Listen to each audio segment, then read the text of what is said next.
আসসালামু আলাইকুম ওয়া রাহমাতুল্লাহি ওয়া বারাকাতুহু আলহামদুলিল্লাহ ওয়াসসালাতু ওয়াসসালামু আলা রাসূলিল্লাহ ওয়া আলা আলিহি ওয়া আসহাবিহি আজমাইন। এখন যে বিষয়বস্তুর উপরে আলোচনা হচ্ছে, এই কোরআন মাজিদের তাফসীর করার মূল নীতি হচ্ছে, মূল জিনিস হচ্ছে পাঁচটা। নাম্বার 1, তাফসীরুল কোরআন বিল কোরআন।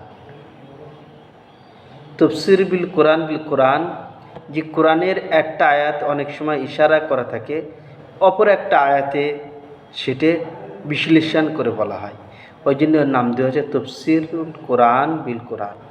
অনেক সময় কোরআনের আয়াতের দ্বারাই কোরআনের তাফসীর করা হয়।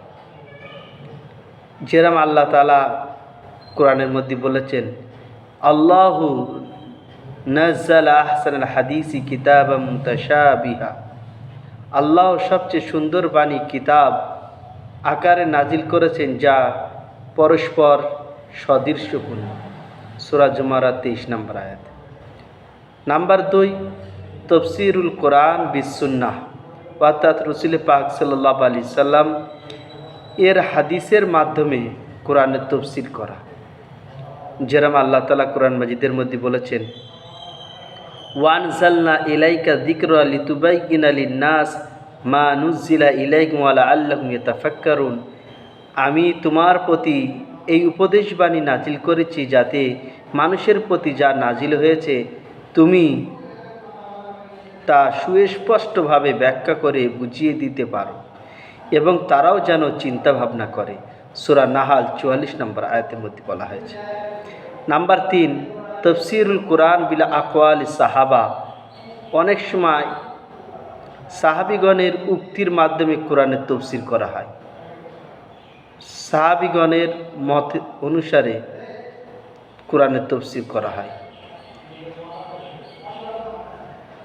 কেননা তারা রাসূলুল্লাহ সাল্লাল্লাহু আলাইহি সাল্লামের ছাত্র ছিলেন এবং রাসূলুল্লাহ সাল্লাল্লাহু আলাইহি সাল্লামের ব্যাখ্যার আলোকেই তারা কোরআনের ব্যাখ্যা করেছেন। নাম্বার 4, তাফসীরুল কোরআন বিল আকওয়ালিত তাবিঈন। তাবিঈনগণের উক্তির মাধ্যমে কোরআনের তাফসীর করা হয়, কেননা রাসূল পাক সাল্লাল্লাহু আলাইহি সাল্লাম বলেছেন, খায়রুন নাসি করনি সুম্মাল্লাযীনা ইয়ালুনাহুম সুম্মাল্লাযীনা ইয়ালুনাহুম। মানুষের মধ্যে সবচেয়ে উত্তম লোক হলো আমার যুগের লোক, অর্থাৎ সাহাবায়ে কেরাম রাদিয়াল্লাহু তাআলা আনহু। তারপর যারা তাদের পরে আসবে, তারপর তাদের পরে যারা আসবে, অর্থাৎ যথাক্রমে তাবিঈন এবং তাবিঈনগণ রাদিয়াল্লাহু তাআলা আনহু। সহিহ বুখারী 2652 নম্বর এবং সহিহ মুসলিম 6632। নাম্বার 5, তাফসীরুল কোরআন বিমা তাগজিয়াতিল লুগাতুল আরবিয়া। আরবি ভাষার চাহিদার আলোকে কোরআনের তাফসীর করা হয়। অনেক সময় যেরকম কোরআনের মধ্যে আল্লাহ তাআলা বলেছেন, ইন্না জাআলনাহু কুরআনান আরাবিয়্যান লাআল্লাকুম তাকিলুন।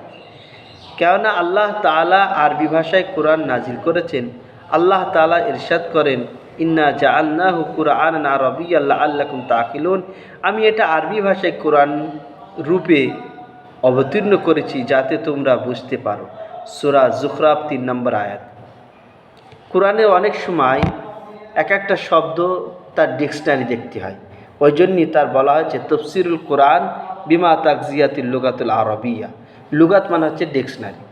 তাহলে আমরা সকলেই বুঝতে পারলাম যে কোরআনের যে তাফসীর করা হয় এটি 5টির ওপরে ভিত্তি করে।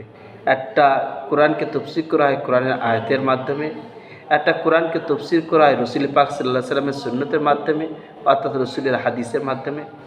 আর একটা হচ্ছে তাফসীর করা হয় সাহাবাদের আকওয়াল, সাহাবাদের কথার মাধ্যমে। আর একটা তাফসীর করা হয় তাবিঈনদের কথার মাধ্যমে।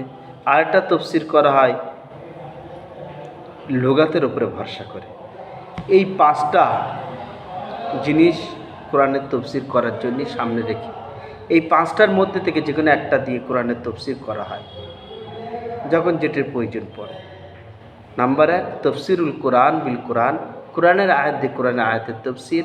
তাফসীরুল কোরআন বিস সুন্নাহ। রাসূল পাক সাল্লাল্লাহু আলাইহি ওয়াসাল্লাম হাদিসের মাধ্যমে কোরআনের তাফসীর। নাম্বার 3 হচ্ছে তফসিরুল কোরআন বিল আকওয়ালি সাহাবা, সাহাবাদের আকওয়াল দিয়ে কোরআনের তফসির। তফসিরুল কোরআন বিল আকওয়াল তাবিঈন, 4 নম্বর হচ্ছে তাবিঈনদের কওলের ওপরে উক্তির মাধ্যমে কোরআনের তফসির। নাম্বার 5 হচ্ছে তফসিরুল কোরআন বিমা তাকজিয়াতুল লুগাতুল আরবিয়া, তফসির কোরআনের তফসির করা হয় অনেক সময় লুগাতের ওপরে নির্ভর করে, অর্থাৎ ডিকশনারির ওপরে। আল্লাহ তাআলা আমাদের সকলকে এই 5টির ওপরে ভিত্তি করে কোরআনের মানের কিতাব পড়ার এবং বোঝার তৌফিক দান করুন, বলুন আমিন।